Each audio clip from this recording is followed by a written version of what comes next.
Hello everyone, my name is Mr. Thobwe and welcome to my presentation on supporting English learners through effective lesson design. Today I will be sharing two lesson plans aimed at helping beginner ESL students build their language skills. This lesson focuses on grammar, vocabulary, and listening comprehension. I hope you find some ideas you can use in your own classrooms. Let me give you a quick overview of the two lessons I will be discussing.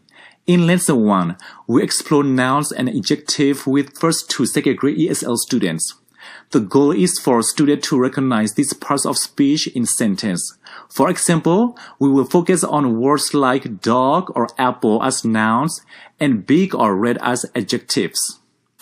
In lesson 2, we focus on listening and understanding a story with first grade ESL students. The key objective here is for students to identify the characters, setting, and event in a story. We will introduce basic vocabulary like the verbs see and look to help them understand what is happening in the story.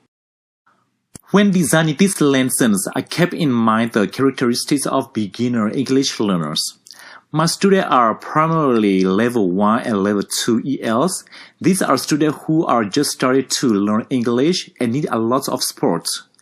According to the can-do descriptors and the ELPA 21 ELD standards, these students are still developing basic language skills.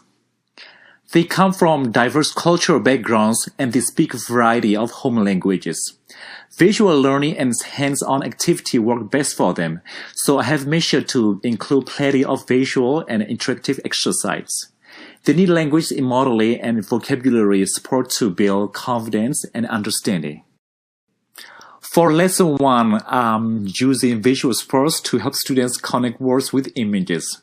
For example, I will show a picture of an apple and have students matching with the adjective red or juicy. This helps make abstract language concepts like nouns and adjectives more concrete. I also include hands-on learning through activities like matching nouns with adjectives. This allows students to practice the new vocabulary in a way that feels more interactive and less overwhelming. The goal is to make these concepts clear and memorable by connecting them to real-world objects. In lesson 2, the strategy is to use simplified language and repetitive phrase during a story read aloud. For example, when reading the story, I must say, I see a big red apple and repeat this structure with different objects in the story. This helps students grasp the meaning of the story without getting overwhelmed by complex language. We also use group work and peer activities so students can practice and support each other. Pair students together gives them an opportunity to practice new vocabulary and helps them feel more confident speaking in English. Here's how lesson 1 will unfold. First, we'll introduce nouns and adjectives using visuals.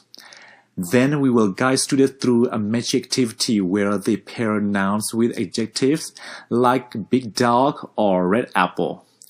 Finally, students will complete a simple worksheet to reinforce what they learned. For modification, I provide plenty of visuals and have students work in pairs to help each other.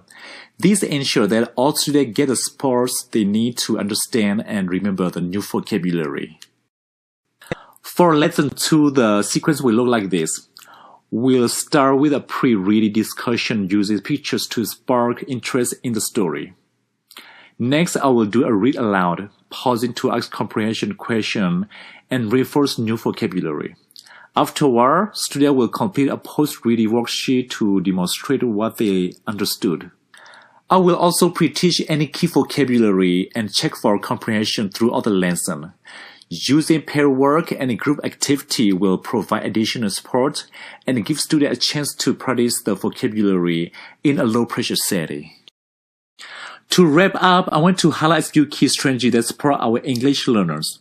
Using visual helps make abstract language concepts concrete. Simplified language allows students to follow along without getting overwhelmed. Group work and hands-on activity give students the opportunity to practice language in a supportive environment. This strategy provides the scaffolding our beginner ELs need to feel confident and successful as they develop their language skills. Thank you for listening, and I hope you found some ideas you can try with your own students.